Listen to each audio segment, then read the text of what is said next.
Good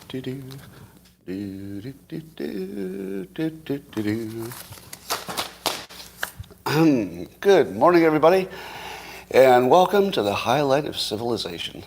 Wow, it's good to be alive, isn't it? Seems like we're in the middle of all this swirling chaos of badness, but maybe that's just our perception. Maybe things are going great. Let's talk about that. But first, we need to prepare our minds. If you have something at home that will prepare your mind better than coffee, well, go nuts.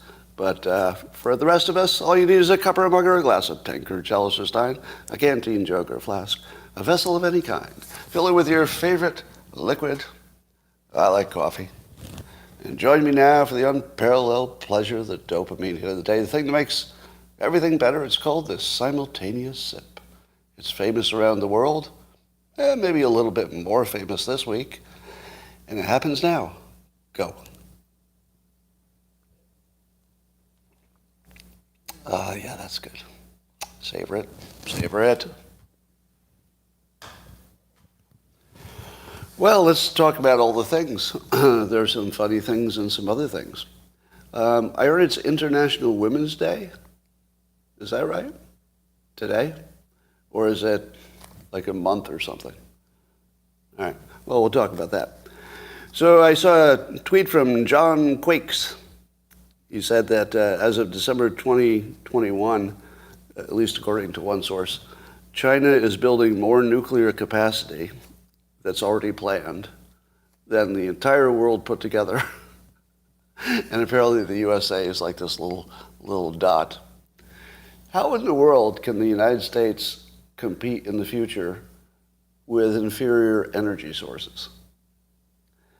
I'm not positive that what I'm going to say is 100% true, but I'll bet it is. You know, if I had to bet, I'll bet it's true. Has any country ever lost a war when they had the most abundant energy sources? In modern times. In modern times, the one with the most energy sources wins everything, right? I think so. And I would think that nuclear would be a big part of making you a safe country. Here's the thing the United States, maybe everybody, does wrong, but maybe China does it right, actually, because they have more of a comprehensive view of war. You know, I've heard, I'm no China expert, but I've heard, that China has the concept of total war, that, the economy is war, influence is war, all that stuff is war. But in the United States, because the way we like to lump things and report things, literally the news has somebody who covers the military stuff, and then a different person covers the economy. Am I right? The way our news is organized is that the economy is separate from military. It's easier to talk about it. And although it's easier to talk about it, it also gives you a completely misleading idea of what defense is. Military defense is economy. Military defense is energy. Because energy is basically your economy. That's an oversimplification. You could call it hyperbole. I've been known to use it. But nobody would disagree, who knows anything about the world, that the economy is basically your military. It's almost a one-to-one correspondence. And that energy is pretty much your economy. So energy is your homeland security. That's the thing that Trump got right? Trump was the one who said, you got to get rid of that pipeline from Russia to Germany, because that's a military problem, essentially. He is the first one I remember framing it correctly. I might be wrong. And I was listening to Russell Brand talk about the fact that blowing up the Nord Stream pipeline was more about economics than any kind of military security. To which I said, Russell Brand, you can't separate those things. No, his point that there might be his point that some people would have a purely financial reason for it, for sure. That's completely right. some people in the larger drama would have a purely financial interest. Surely those people exist, in power too. But as soon as you say that you're doing it for one reason, you've sort of lost the bigger picture. The bigger picture is that taking Europe away from dependence on energy from a potential adversary was the smartest security thing you can do, even if it's really expensive. In the long run, you got to get your energy under control and not under your adversary's control. That's just the dumbest thing you could ever do. So I just want to add that frame. I guess that would be called a reframe. So instead of thinking that the military and the economy are two separate questions, they're always the same. And then the third thing is that energy equals economy. They end up basically being a proxy for the other. Well, let's challenge your IQs here. Let's see if you can get the answer before I ask the question. Go. People there you go. That is the correct answer. Very good, very good. This is the only audience that can answer a question accurately, before the question is asked. Am I right? Have you ever seen any audience that can get the answer before the question is asked? And here was the question. According to Rasmussen, what was the Congress's approval, let's say in December? They have an update. But as of, oh, you're right, 25%. 25%, that's right.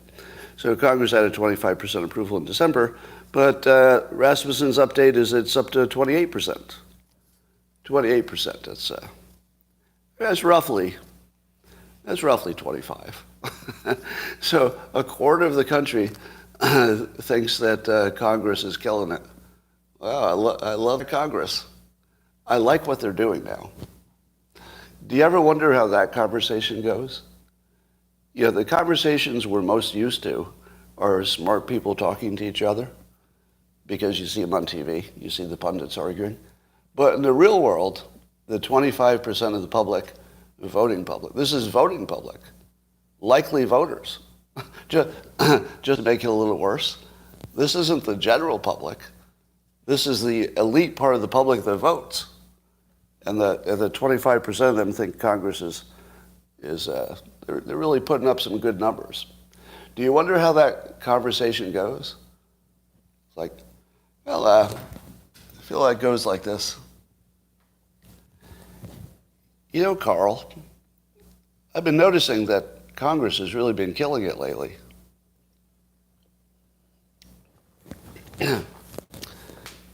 Was that so, Eric? Like what would be an example of that? Well, there was that time they approved the budget. Did they approve the budget? I don't know. What other things? A lot of other things they did. They were pretty darn good. Yeah, a lot of other things. Pretty darn good. I feel like it went like that. Like there wasn't a lot of depth of the conversation. See what I'm saying? Not a lot of depth. There were not layers. What I'm saying is there were not layers upon layers of complexity. Probably not. All right, well, that's good. Approval of Congress is up. I am enjoying watching CNN try to give something embarrassing out of the personal, not personal, but the communications within Fox News about Dominion during the aftermath of the election. And there are lots of emails that you could consider maybe embarrassing. I'm not even sure that's the right word, because they're being sort of presented as embarrassing, but when I read them, I'm having the opposite conclusion. Like they're trying to say, look, they knew that they knew the coverage was wrong and that they knew that the election was rigged, but they said otherwise. And then they show the email, and I read it, and it says, I don't see that. I see them wanting to serve their audience, to give their audience the news that the audience is most interested in as citizens of the United States. Is that nothing? Is it nothing that there's an enormous audience that has an intense interest in a specific story? That's not nothing.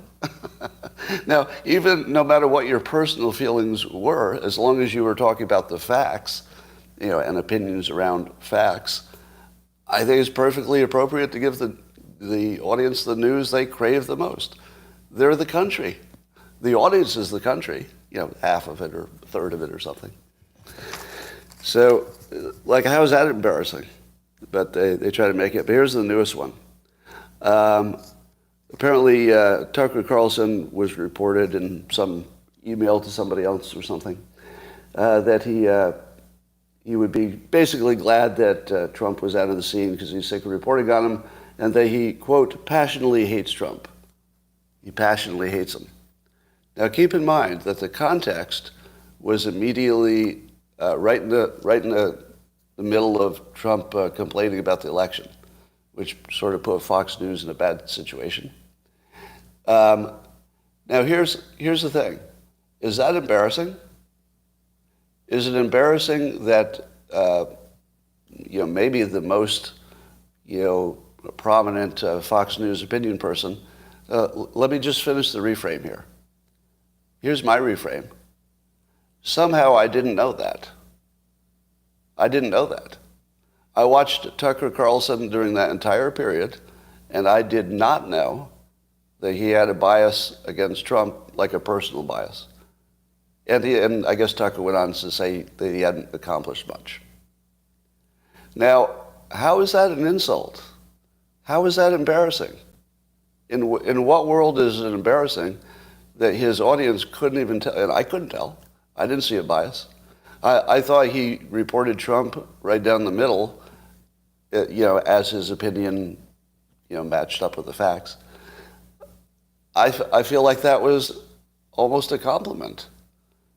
The fact that the audience couldn't tell that he had a very serious bias, how do you do better than that? What's the level above that? I mean, to me, they just reported he's the pinnacle of objective reporting. Not objective about his own opinion, because he's an opinion guy, but objective about who was the president of the United States. I don't know. To me, that's worthy of applause. And that's the best the CNN could come up with. All right. I'm going to give you...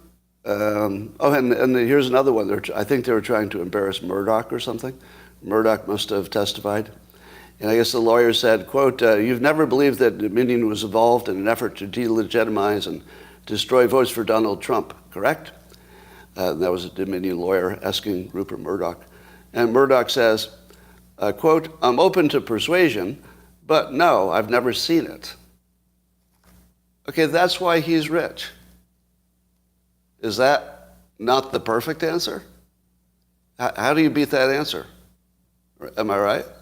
That is the perfect answer. See, he starts the answer with, probably assuming that this would get out. He starts the answer by respecting his audience. That is respectful of the audience. I'm open to persuasion, but I haven't seen the evidence. You can't beat that. And they're reporting it like maybe it's a little embarrassing or something. No. If Murdoch were my boss, I'd be pretty darn happy about that. That's a good answer. Especially, so this is a persuasion lesson as well. Saying you're open to persuasion doesn't even say, it's necessarily going to be facts that change people's minds. That's like the highest level you can talk about. It's like, we can be persuaded, but I haven't seen anything that persuades me. What a perfect answer that is. That's the way you should answer questions like that. So respect who you need to respect. Say you're open-minded. Talk about the evidence. Can't beat it. All right, here's your next persuasion lesson. This one comes to us courtesy of Newsom, Governor Gavin Newsom in California. Now, I've talked about this before, but I'm going to add a little flavor to it. So apparently, there's so as you know, reparations is a big question, and Gavin Newsom told the people interested in reparations to form a little committee and come back with a recommendation. Now, I've told you already that that's a brilliant way for any bureaucracy or any boss to make an idea go away without saying no. You just make them go away into a committee. All right, so that's the first persuasion lesson, but I'm going to go deeper. So if the only thing that Gavin Newsom did was tell the reparations people, yeah, I'm open to persuasion, right? Just like Rupert Murdoch. I'm open to persuasion. Can you go show me the facts? You know, give me something I can say yes or no to. See, that's good technique. He's respecting his public, saying, you know, go form a committee. And they're like, yes, finally we're being taken seriously. Good technique. But here's the brilliant part. It's not just about the fact that it will die in bureaucracy and infighting. It's about the fact that in the end, they have to put it in writing. They have to put it in writing. Here's your persuasion lesson.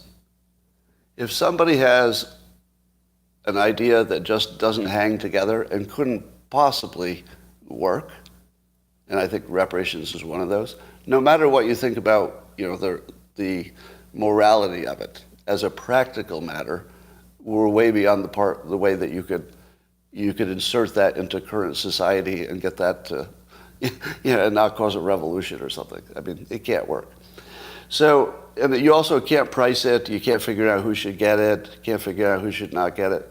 So here's what I would do if I were in charge of this and I wanted to persuade it out of existence. I would respect my audience. And I'd say, all right, you have a moral argument, and it's not unlike reparations that have been paid for other things in the past.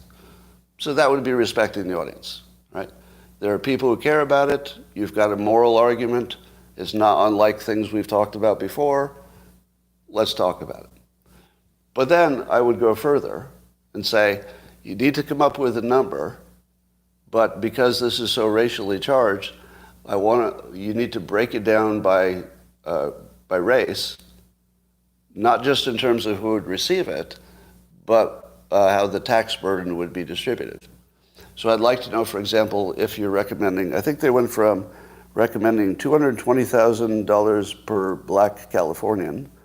They've upped that to $360,000 per black Californian. And keep in mind, there was no slavery in California, by the way. But that doesn't mean that people, you know, didn't come from places where there were. Here's how I would ask them to do it. I'd say, I want you to come up with a number, and so let's say that's $360,000. Figure out how much that is, you know, per year, or what that does to the budget, and then figure out what each ethnic group will be contributing to it. So you'd say, okay, white people, you make a lot of money, so you'd be paying, I don't know, 40% of it, 60%. And it'd be like Hispanic Americans, you know, this would be your share. And then Asian Americans, here's how much you're going to pay for black reparations. And then you publish it, and you say, here's the recommendation from our reparations group, and then you let the public do the rest. All you have to do is ask somebody to write it down. Just write it down. And if they don't write down, you know, of course they would leave out anything embarrassing to their case. You just say, all right, you know, you've got to do both the pros and the cons. I don't want to put the cons on top of your idea. You're the experts. So give us both the pros and the cons. Tell us who benefits, what it costs, who's paying, and just really map out some details here. So, you know, it might come out that the average Hispanic immigrant who came across the border on Tuesday would, you know, maybe be on the hook for some of those reparations too. And then you'd have to deal specifically with what about people who live here but are not residents? What about that? What if somebody's not a resident of California but they do live here? You know, they might not have changed their residency yet. Do they get paid? Because if they do, then what about people who move here just temporarily to get some reparations? Do they get some reparations? How about that? So you simply ask the people to describe their plan in a little more detail, make sure that they've got the pros and the cons, so there's an argument in both. But here's the argument you would be sure to ask them to include, and I saw this today, equal opportunity activist Ward Connelly. As he was at some California board, and he got up and he spoke and he said that there's only one way to stop all the crime, and that's to, he said, there's only one thing that would stop our children from busting into these liquor stores. There's only one thing that would stop our kids from busting into these jewelry stores, stealing watches and jewelry, and that's reparations. So I would say, make sure you include that argument, like right up in the summary. You want to put that right up top. And not only that, but I would highlight this, and have you ever heard me say embrace and amplify? I would embrace this, and I would amplify it. Because there might be a lot of other places we could use this concept of paying large amounts of money to criminals so that they will be disincented from a crime. What's that? There's a word for that. So there's a word for that. What's the word for when you pay somebody money not to do something bad to you? What's it? Oh, extortion. Extortion. Right. So the plan here is to sort of morph from the crimes which none of us want. I mean, none of us want anybody breaking into jewelry stores and liquor stores and stuff. We'd like that then. But if we could just convert that into more of an extortion kind of a model, that might be something that we could use in other ways. For example, we keep talking about using the military in Mexico, but that was before I heard this idea. We probably could just pay the cartels not to do crimes. Now, it would be more expensive, but so is war. So is war. So why don't we use the Ward Connelly idea of paying reparations to black Californians as a way to stop the attacks on stores?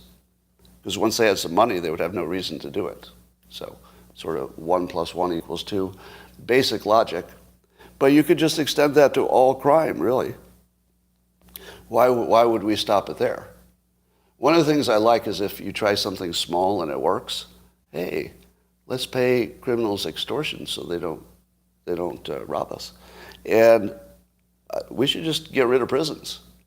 There is some amount of money. If we save all that prison money, we'll just give all of our money to the criminals, and then they're going to let us go.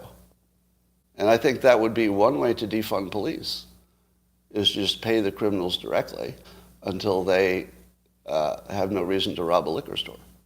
Now, they still might rob a liquor store because it's easier than taking out your wallet, and apparently there's no penalty for it. So it might, the convenience factor still has to be factored in, because it might be just more convenient to pick up the liquor and just walk directly out the door, especially if there's like 1 or 2 people in line. Don't you hate that? Like you want to pay for something, you plan to pay for it, but there's 2 people in line, and you're like, what time is it? I want to get and drink my liquor. So just cut the line, walk out the door. We don't have law in California. So that would be a good idea. But anyway, the point is that all of that should be in the reparations recommendation, because you don't want people to think you didn't think it through. People need to think you thought it through. So that's your persuasion tip for today. Also, there's a big unreported thing.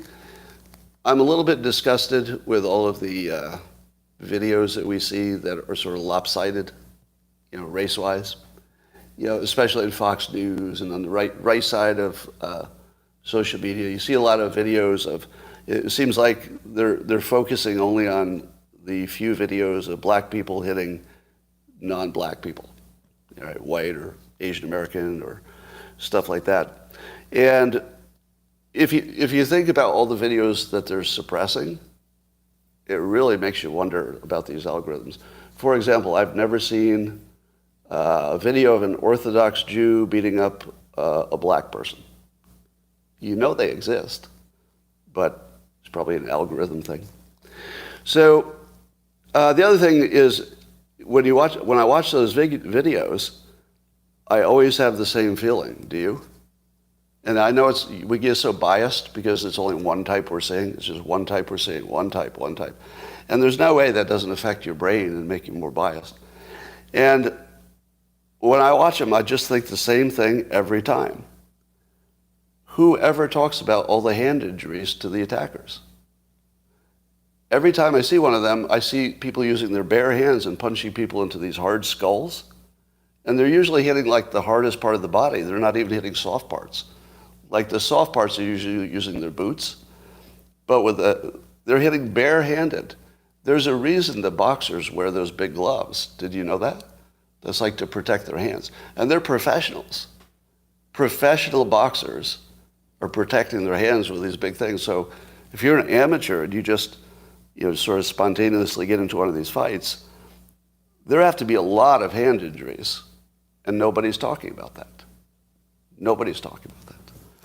So I thought we should talk about that. All right, Vivek, here's some Vivek Ramaswamy persuasion about January 6th. So he's using an analogy here. He says, if you're prosecuted for an alleged bank robbery, you get to see all the video footage of what happened, not just the time your face is caught on camera at the site.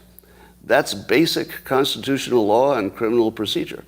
No one should ever be convicted of a crime without seeing all potential exculpatory evidence.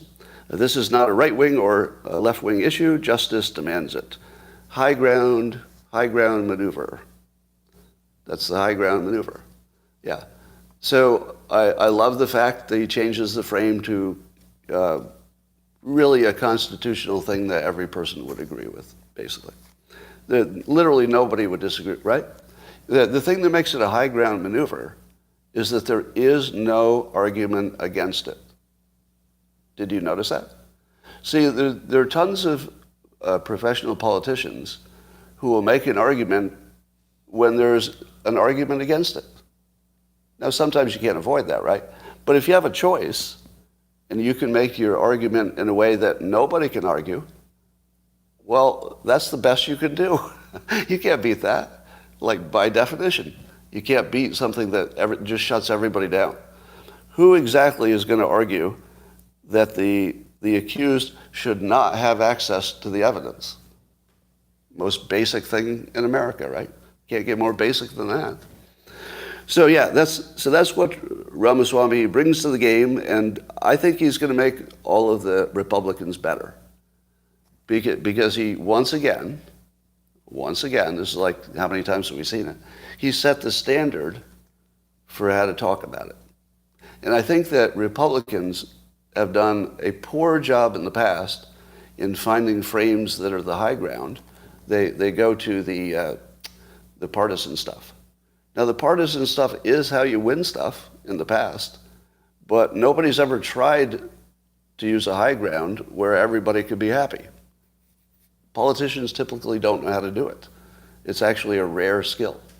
So if you think this is an accident, this isn't an accident. Ramaswamy actually knows how to do this, right? You know who else was good at it?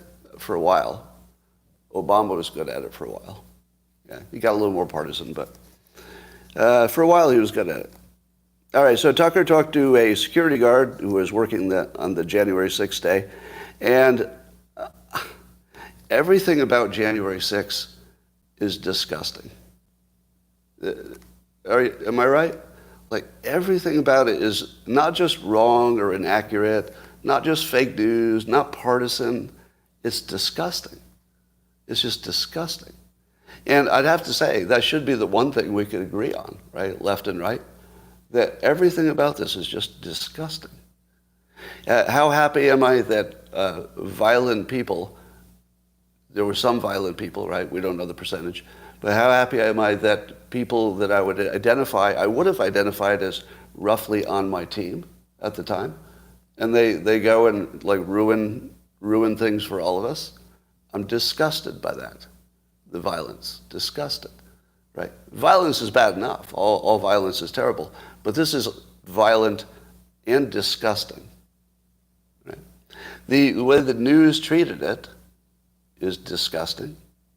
The way Congress, did their special hearing, and at least some part of it was total bullshit, is disgusting.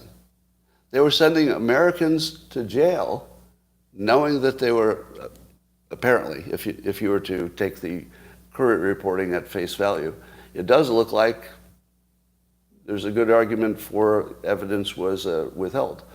I mean, I guess that's a fact, right? I think we could say it's a fact that the defendants did not have access to this video. So that's just a fact, right? That's not an opinion. So that's the end of the story. That should be the end of the story, right? Why in the world is anybody keeping these people in jail? At this point, whether or not they committed a crime can't be the question. That we cannot reframe this as did they commit a crime. And again, I'm only talking about the nonviolent ones. Everybody understands that, right? 100% of us, I think, oppose the violence, whether you're left or right, close to 100% of us.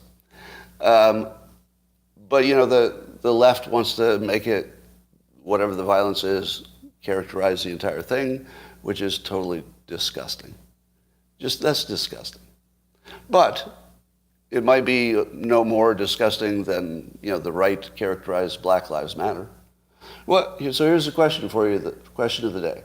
What percentage of a crowd of protesters would have to be violent and or destroying property, let's say, before you would say it's a violent protest? What percent of actual participants in violent? Because it doesn't need to be that big. And I think this is where the bias comes in. I think if you're on the right and you see Black Lives Matter and 1% of them are violent, it's going to feel like 30% because that's what was on the news. And you're going to say, that's too much. But you wouldn't know what percentage it was. I have no idea. If you said, Scott, gun to your head, you must come up with an estimate of what percentage of the Black Lives Matter rioters were actually destroying things or violent. And I'd have to say, first of all, I have no idea. Do you? Like, I couldn't even guess. If you put the gun to my head, I'd say 1%. Gun to head, 1%. And that's maybe something in that neighborhood if we round. If you round, it's probably around 1% for these protesters as well. What would you say? Some are saying up as high as 25% for Black Lives Matter. If 25% of those crowds were violent and destroying things, the rate of destruction would be way beyond what we've seen, I think. But that's without data. That's just sort of living in the world. It has that feeling about it. You know what I mean? Sort of my collective experience of the world says that if 25% of those crowds were destroying things, there would be no cities left. I think it's 1%, but I don't know. So before you decide that Black Lives Matter was or was not violent in their protests, or the January 6ers were or were not violent, you're going to have to figure out what percentage you would say makes them violent. And then also, it would be fair if you treated both sides roughly the same. That would be fair. In your thinking, it would be fair. So I'd love to know that. Anyway. So Tucker talks to the security guard, and it's important to the story that he was a black guy. He's a Biden voter. And the way he was treated is disgusting.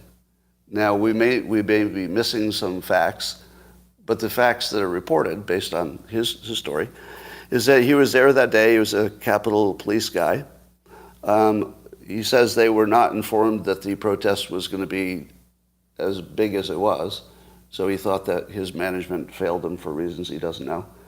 And what happened was, he says, that as he was walking through the crowd, somebody put a MAGA hat on his head. And he quickly realized that that was the safest thing he could do to walk through the crowd. He must have still had his uniform on, but once he had the MAGA hat on, and he's black, right? So if you see a black guy in a Capitol uniform with a MAGA hat in the middle of the protest, I'm guessing that makes you completely safe. Would you agree? Like, that hat would be like a force field. So he puts on this hat in the middle of this dangerous chaos, right? Very unpredictable, dangerous chaos, and violence was happening. And he puts on the hat to keep himself safe. Clearly not a supporter. Clearly not a supporter. Just thinking fast and being smart. I mean, how would you I can't describe that any way other than smart. That's the only description, right? He got fired for it. He got fired. Because there's a picture taken of him in the hat. And then he wasn't interviewed by the January 6 people. I think, I'm sorry. Yeah, I'm getting the story a little bit wrong. Somebody's correcting me here. He was put on some kind of leave indefinitely, and then he quit during the leave, which lost his pension or something like that. Suspended, put on leave, something like that. Yeah.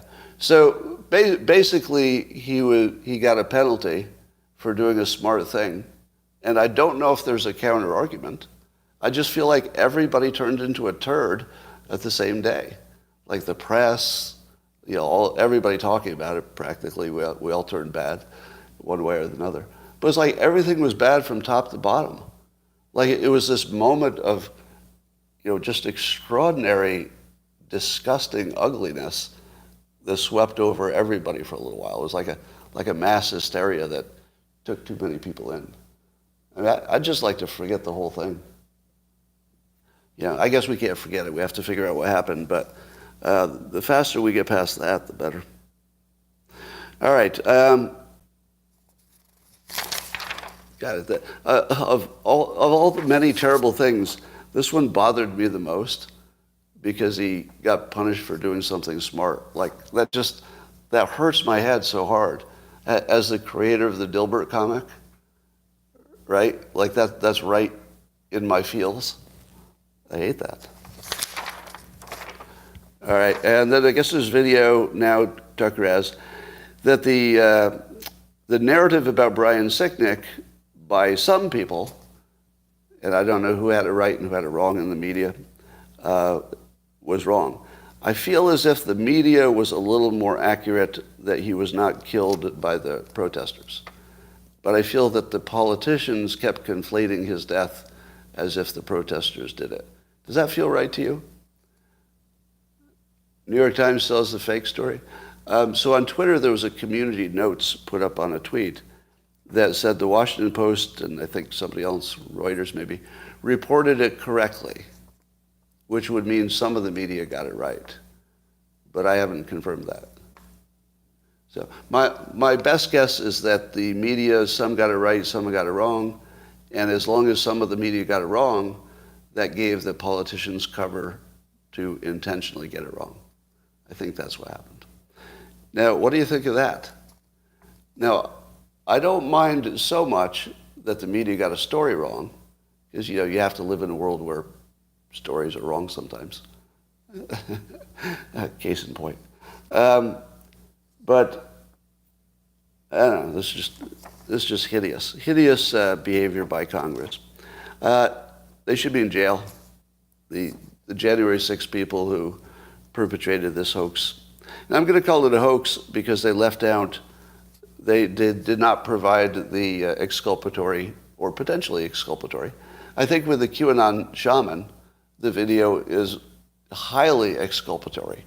Highly. I don't know how much it is for the other people, but at least a little bit probably. So yeah, this is just disgusting. All right, so I'm revising my opinion about the cartel violence on a car of 4 Americans who went into Mexico. Some cartel shot them up, killed 2, tragically. My first thing was that they knew they were Americans. So when in the initial reporting, I felt like they knew they were Americans and they took them hostage. That didn't happen. It looks like they were mistaken for a Haitian gang. Looks like they were black, so they mistook them. They might have avoided a checkpoint after they went through or something. So there's something that didn't look right, and the cartel guards, who apparently there's 2 checkpoints. You get across the border legally, and then as soon as you're over, the cartel checks you a second time. Did you know that? Did you know that the cartel has its own guard post at the border? Yeah. If you didn't know that. So this is the sort of thing that might spark a war, but my take was if they would brazenly kidnap Americans, you just have to turn up the heat to 100. Not 100, but you got to turn it up to laser quality. But apparently they did not. However, there do seem to be lots of actual other American kidnapping cases. They're probably cartel cases too. So I wouldn't make my case for attacking Mexico based on this event, as tragic as it was. But it does make everybody's brains think, in a more aggressive fashion, I think. So Lindsey Graham's getting serious about this now. Cartels, or the Congress seems to be changing. But I was watching The Five yesterday, and they had a graphic about how many cities in the U.S. the cartels have already set up shop. Don't ever look at that graphic if you have a choice. It will mess up your brain. I don't know the real size of the problem, because it could be, 5 people in a city count as MS-13 or something. I don't know what it takes to count as having a foothold. But it's a lot of cities. It looked like 100 cities. It's taken like the bottom 2/3 of the country, basically. And yeah, but I don't know if they're influencing the police departments yet. Presumably, if they grow, they would. There's some rumor that they're taking over from other gangs. I don't know the extent of that. But I think the country's getting pretty serious about doing something about it for a change. However, I do take counsel from Geraldo Rivera, who's sounds like he's anti-using military in Mexico. And here's the argument against it. Wars never work and they never end. So that would be the argument against it. It's just another way for the military-industrial complex to make money. It'll never end and it'll never work. Now, that's not terrible. That's not a terrible opinion. I actually found myself persuaded because there's such a long history of wars not working, for America anyway. And so I think you have to take that seriously. However, as Greg Gutfeld pointed out on the same show, they're killing 100,000 a year now. How much worse could it be? Would it be worse? I don't know. It might be worse in a different way, because you'd expect some pushback, but I don't know.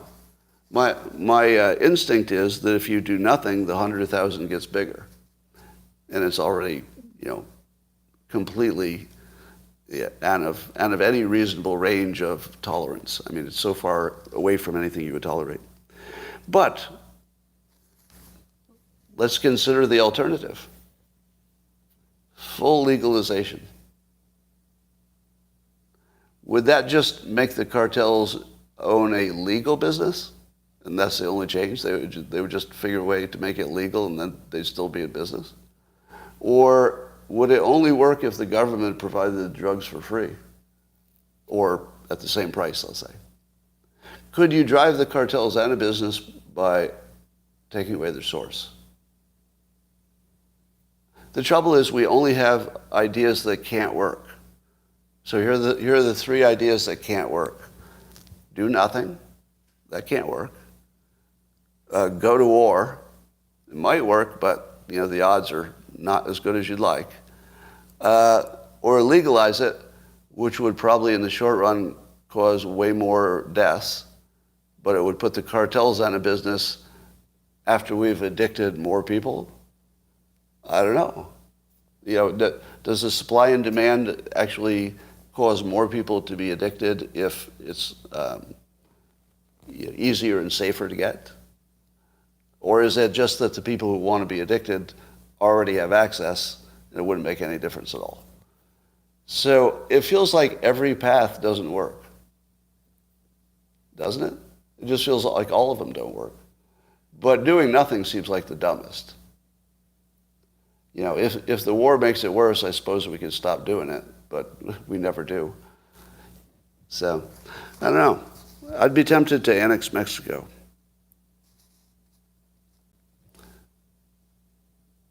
I suppose you could try getting permission to use special forces and stuff, but I don't know. Would that make any difference?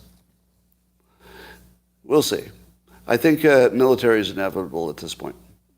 Here's what the world needs. The world needs what I call a Zoom government, or government in a box, for situations in which a government would be temporarily without a government, usually because of a war or revolution or something.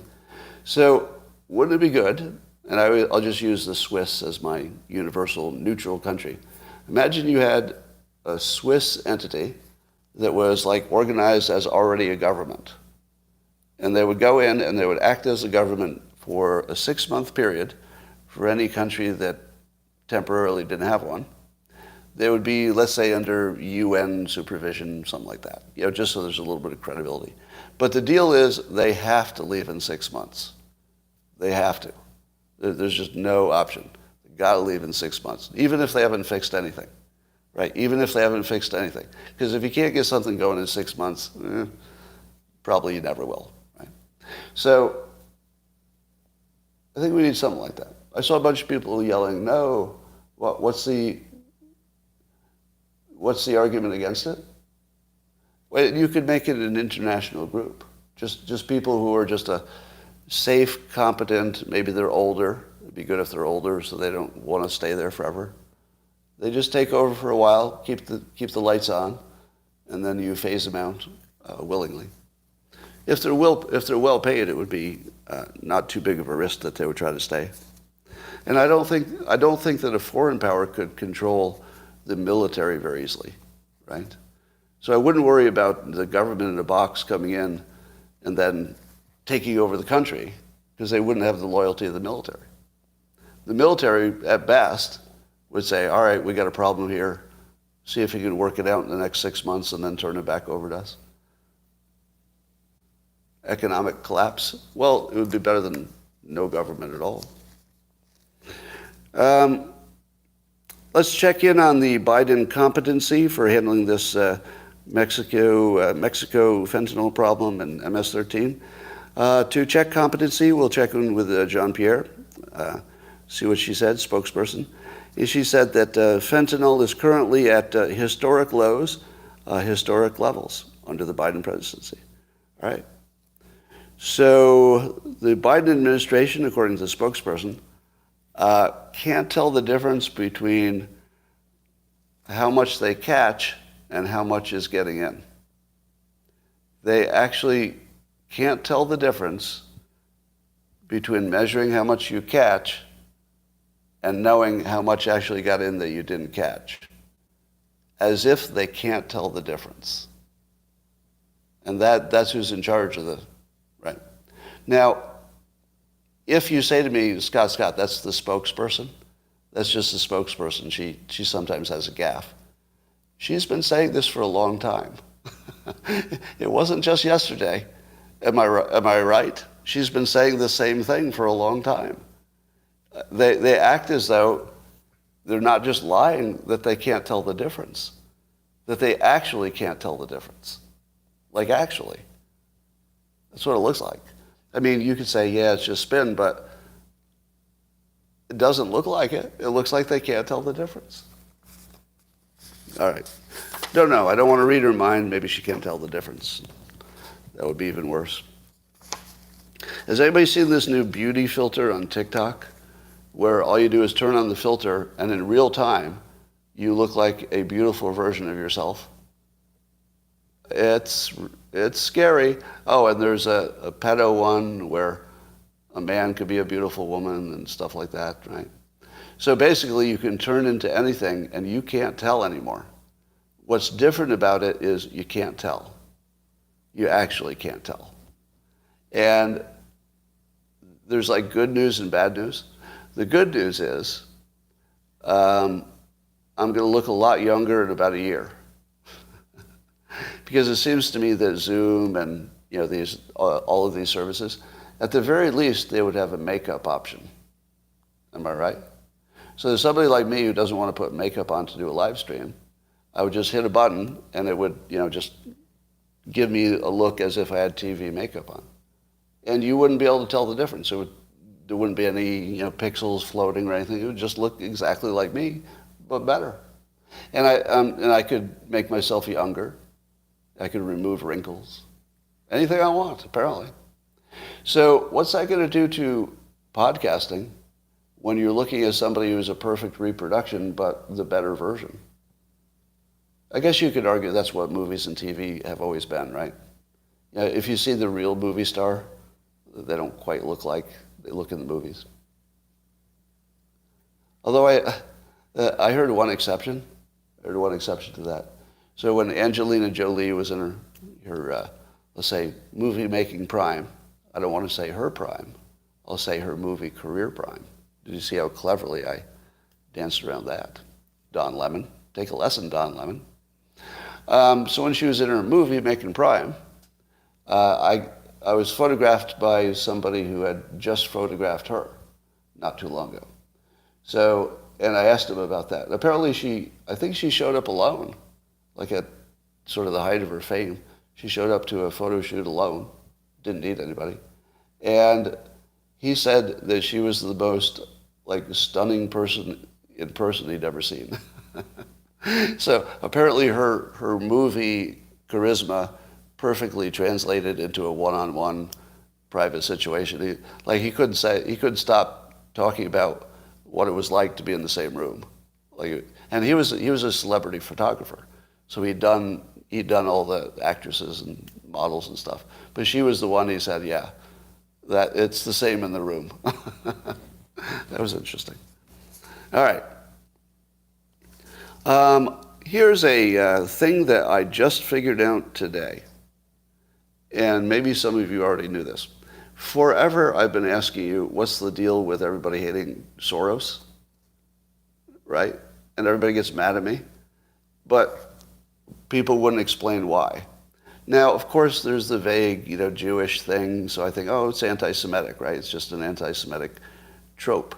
But I couldn't get any more knowledge or information about where it comes from, why him specifically, what's this business.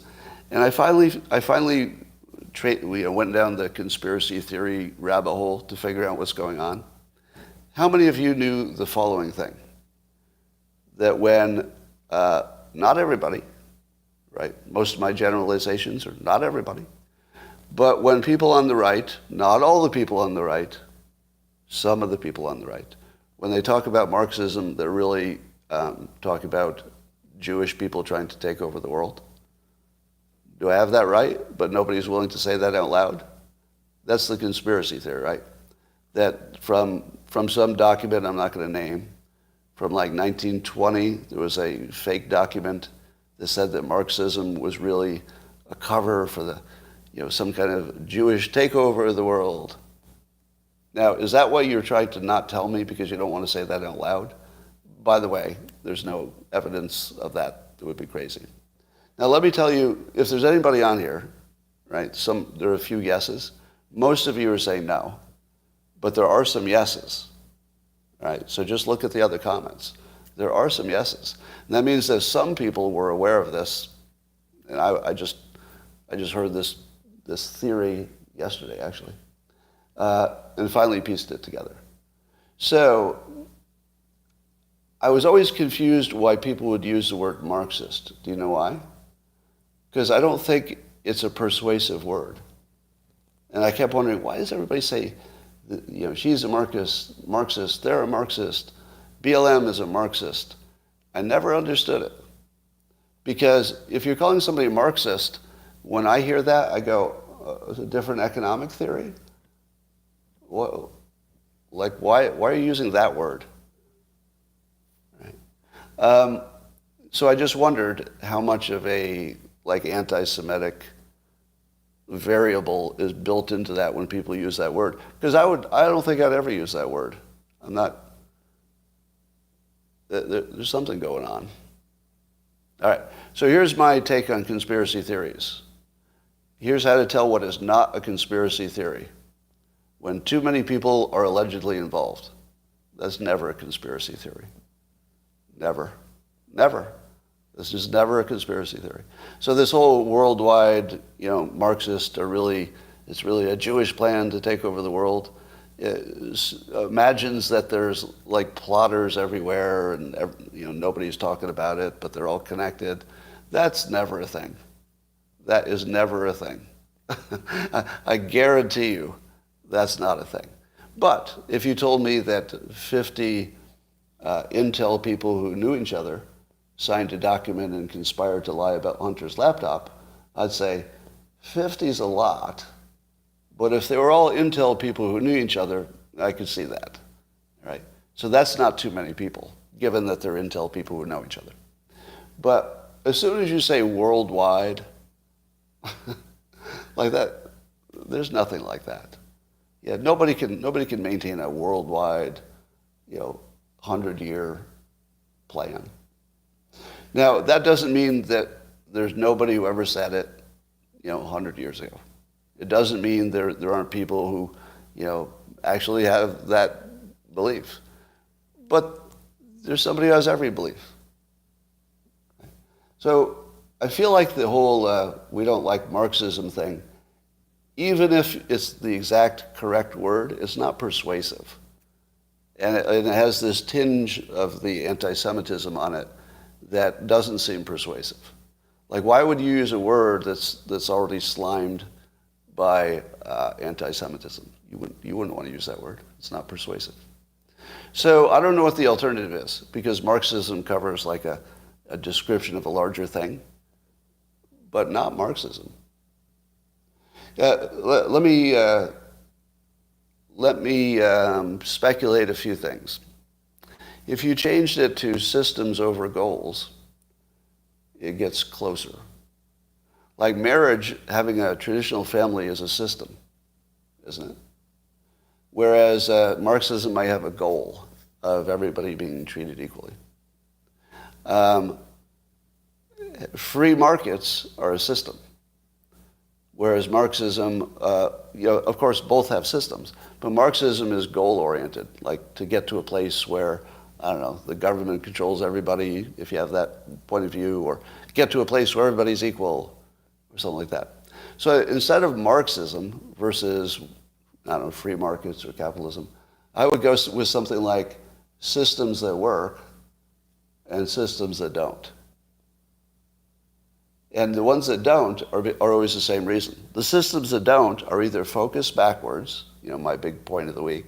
They're either backwards looking at victimization, or they don't take into account incentives. So, you could almost say systems with incentives versus systems without. You could say people who have systems that are well designed versus systems that are designed to fail. Yeah, maybe that's the way to go. We favor systems that are designed to work and have always worked. They're based on human incentives and everybody getting a fair access. Fair access. That's a system that works. A system that doesn't work is removing incentives. Maybe there's another way to say that. But here's my big persuasion thing. As long as Republicans and conservatives are using the word Marxist, they are, on a scale of 1 to 10, their persuasion is a 1. That's my opinion. A scale of 1 to 10, saying Marxists, they're all Marxist. On 1 to 10, that's just a 1. It's probably hurting you more than it's helping you. It's so bad. But there have to be better ways to do that. There's a story about Musk mocking a disabled employee. Do you believe that happened? Do you believe that headline? Musk mocked a disabled employee. Is your first instinct that that's exactly right and there's no context that needs to be added? Would it change your mind if you knew that Musk had no idea that the person was disabled, nor did anybody else because they had the conversation in public on Twitter? He found out later. And when he found out later, and he also made some other assumptions about the guy, he apologized in public. And people were saying, how dare you be so insulting to the disabled guy? My God. Here's my standard for behavior. Do I judge people by making mistakes? Nope. I never have, because everybody makes mistakes. That's a ridiculous standard. This is a reframe as well. Judging people by their mistakes, and this is in the book that just got unpublished, making mistakes is what everybody does. I try as hard as possible not to judge people by the mistakes, but rather to judge them by how they handle their mistake. Because that's more thought is put into it and more character is exhibited. So Musk learned what the real facts were and apologized in a completely adequate way, in my opinion. That's as good as it gets. Again, he's being criticized for behavior that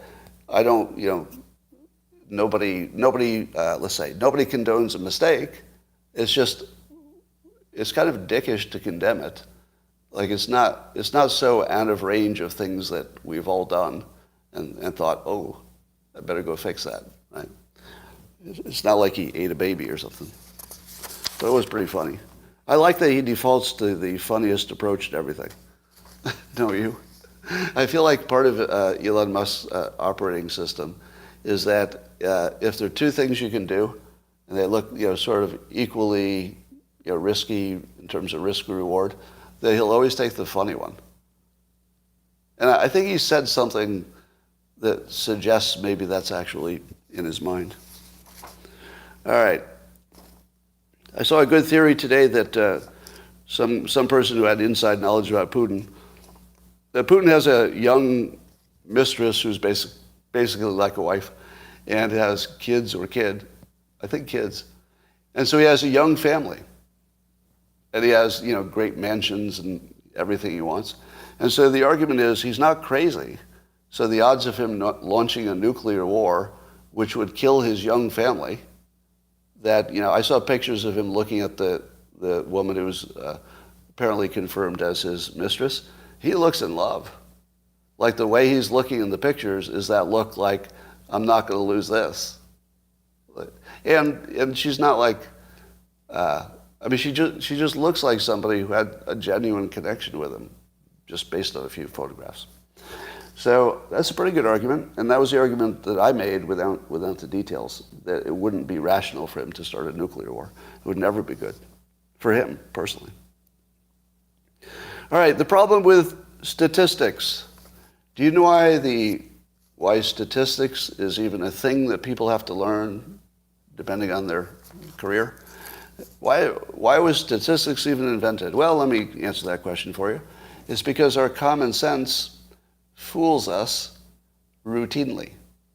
Common sense is so opposite of what statistical truth is that we end up getting in, you saw in the last week, without getting into details again, there was a bunch of argument about whether a poll was accurate or not. The people who criticized the poll said, oh, it's such a small sample, therefore it cannot tell us anything. And then I would say, well, it only has an 8% margin of error, even at that small number, assuming that the sample was was collected appropriately. And I would just get like stunned silence, because 8% wouldn't have changed any conclusion from it. So that's non-obvious. And what people would say is, how could 130 people represent 100 million people. And I would sort of have to just hold my tongue because I wanted to answer sarcastically. How can a small sample represent a large population? That's called statistics and polling, and that's exactly the description of it. And and then the confidence interval tells you how confident you should be based on how small your size is. So really, really basic stuff people don't know about statistics. But this brings me to Charles Barkley disagreeing with a ESPN commentator named Kendrick Perkins. And Kendrick Perkins suggested that there was racial bias in the MVP votes because since 1990, the only people who won MVP without being in the top 10 of scoring. Now that sounds a little suspicious on its surface, doesn't it? That somebody could be the MVP of the entire league ever and not be in the top 10 of scoring. Doesn't that sound suspicious to you? And the only time it's ever happened is with 3 white players? But honestly, you don't think the scoring would be sort of 5-1 of importance compared to all of the other things? Because remember, it's fans voting, right? Or no? Is it fans voting or is it the professionals voting? Who votes for the MVP? Fans and the press who covers it? So sports writers, no fans. I'm getting mixed messages here. Sports writers. So we think it's sports writers who do it. Okay. So when it seems suspicious to you that the only 3 times that they weren't in the top 10 of scoring, they were all white guys. And there's another one that's up for it, I guess, or won it. And then Barkley says, you can't tell me because the numbers don't make sense. Does he know how many voters are white, actually? Or did he pull 80% out of his ass? So I guess Kendrick must have said 80% of the voters on that are white. My point is if only 5 white guys have won MVP in the last 30 years, that makes 0 sense. His argument, 0 sense. Because if that was the case, we'd have a lot more white MVPs. Wouldn't the numbers be way, way worse? So Barkley's sort of statistical instinct is that if 80% of the voters were white and racial bias is in it, that we'd see like mostly white winners. Does that make sense to you? That makes sense to you? Neither of these arguments make any damn sense. Neither side makes any sense, right? Because neither of them have any data. Neither of them have any data. And if they did, would the data tell you anything? Probably not. Let me tell you why the data wouldn't tell you anything. And I'm going to surprise you. I'm going to side with Kendrick Perkins. I'm not going to side with Barkley. I like what Barkley's doing. I think what Barkley's doing is trying to just take race out of it, which I love, which is why Charles Barkley is like way on the top of my list of people I would want to vote for if he ran for politics. Like he would be way at the top of my list. I just love that he's lived a life where he can sort of laugh about racial stuff, but you never think he takes it seriously. That's like such a good place to start. So I like his instinct to try to take the energy out of it and stuff like that. But here's what I think. If you were let's say most of them were white, nobody knows if it's 80%.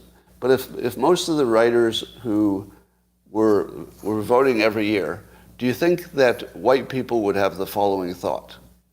And I'm going to speak as one white person who would think the following way, but I'm not going to say that they do. All right, so I'm not going to say that somehow I represent white people. Here's what I would have done if I were in that group. I'd say to myself, what's good for the game? And then I would have voted appropriately. if I were a sports writer, especially white, but maybe also black, I'm not sure why it would especially be different, but if I were voting, I would vote for what's good for the game. And sometimes what's good for the game is that a few white people win sometimes. Because maybe if you only did the top scorers, it would be nothing but black winners, and you have probably way more white audience. And to me, it seems like the writers were somewhat subconsciously balancing it out so that it would sort of look like something closer to balanced. And it might be that, maybe it's been since Larry Bird that like a white guy should have won. I don't know if that's true, but I would have to say it does look a little suspicious to me that the white guys are the ones who win without being in the top 10 of scoring. That's not a bad point, is it? Is that a bad point? But I don't think it's exactly the way he's describing it. I think you could allow for two types of racism. One type of racism is the bad kind, where people are just voting based on race. The other kind is also incorporating race, but more trying to find a balance of just what's good for the game. It'd be good if some white people won once in a while, because there are a lot of white fans. It's the same sort of thinking if the situation were reversed. Now, that's probably how I would vote, I have to admit. I probably would vote based on if I thought there was some unfairness or inequity, I might vote in a way that would fix it. I could imagine that. I don't know if I would just be like, oh, who had the best stats? Because it's not really even about the best stats, is it? Because beyond the stats, some players consistently make their team win when they're on the field. That's actually the best stat. The best stat is how they score when that one person is playing. That's the one I like the best. All right, so I guess we don't know. I guess my only point is that without data and without being statisticians, and none of us in this story are statisticians, that I don't think Kendrick Perkins' idea is crazy. I would just say it might be more of a good purpose to it, or at least good intention, than bad intention. But probably there's a racial component to that. Woke agenda might be banned in Iowa. So the House of Representatives is looking at something to ban the DEI bureaucracies in our institutions of higher education. Do you think that'll pass? Iowa is solidly Republican. Are they? No, they're not. Is Iowa in their legislature? They're not, right? Yeah. So does it have a chance? Wouldn't you need a solid Republican legislature to have a chance with something like that? So I don't know what the odds are. I guess I should have brought it up. So here's just the latest update on me, but I'm not going to go into any detail on this now. So the Chris Cuomo interview I did about my so-called racist rant, TM, trademark. Should I try to get a trademark on racist rant? No, probably too soon. But nearly 500,000 people have viewed it. And the best criticism that came out of it was from Dan Abrams, who said that I can't have it both ways. I can't say that my statement was hyperbole, but also out of context. Yes, I can. The statement I made was a sentence of hyperbole, and the reason that I did it was the context that was left out. It's pretty easy to do both of those at the same time. Now, consider the fact that was the best objection. There were other objections, but the other objections were based on things I didn't even say, or didn't even feel, or was mind reading right. The best objection was that you can't have it both ways when obviously you can. Very easily, obviously, you can have it both ways. It's just two things. It's not two opposite things. It's just two things. I can have an apple and an avocado at the same time. Do you know what I can't have? I can't have an apple and not an apple at the same time. That would be if Dan Abrams made that point and said, He says he can have an apple and not an apple at the same time, and he just can't do that. No, Dan, I can have an avocado and an apple. Same time. No conflict. So you tell me your opinion. I've asked this on the Locals platform. I'm going to talk to them privately in a minute. But on YouTube, has the narrative about my little drama shifted in my direction once you realize that all the adjutants, the people who just like to make trouble, the click whores and the trolls, once they get bored with it, does it look like things started moving my way or no? So I'll ask both of you. So people are seeing different things. So what you should see is that some people see it and some people don't, which is what it looks like. So best case scenario, because it's not possible to persuade everybody. Not everybody sees everything.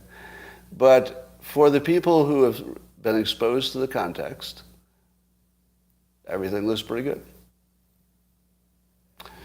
So I'm going to leave the reason, here's a little media tip if I didn't give you this one. The reason I'm leaving that one interview up there and I'm turning down others is that as soon as you have more than one, it turns into a court case. Do you know what I mean? So the Cuomo interview hit all the points I needed to hit. So I was just leaving it there as one consistent thing. Because the moment I talk to somebody else, somebody is going to illegitimately say, you said two different things, even if I don't. More likely, they're going to miss the context, and because they missed the context on one, they're going to say, well, you're lying because you said this and this one, but you said this and this one. And it won't be true. Both of them will be completely consistent, but the news only has to tell you they're inconsistent, and you go down. So I just leave it with one story as long as possible. And the next part of the play is I want to see if there's any, let's say, semi-legitimate news organization who decides to tell the whole story, like as a story. So in other words, would, New York Times or somebody, say, actually, there's a way more interesting story here that connects to a larger trend, which is the whole thing I was trying to do, is connected to a larger trend. Will anybody tell the whole story of why I did it, how I felt about it from my perspective, not guessing, no mind reading, and then describe my strategy for handling it, my intention for doing it, and also how I reframed, once I had your attention, I reframed from all the backwards-looking strategies for success to forward-looking ones, and then also reframed from, looking at the big picture of systemic racism, which you have to work on, rather focusing on individual success. So even if you don't fix systemic racism, you can just slice through it like a hot poker through butter. And there's a reason I always repeat that one, because it's visual and it's repetition. So you'll know if I won. Here's how you'll know if I won. If you hear anybody in the media refer to strategy as looking backwards strategy, a rear view mirror strategy, or planning for the past. And then they compare it to looking forward and how can we work together, how can you learn the tools of success, etc. If you see anybody in the public eye who starts using that frame, that would be probably from me. Because it's sticky, and it's the high ground of maneuver. All right, that's all for now, YouTube. I will talk to you tomorrow. Bye for now.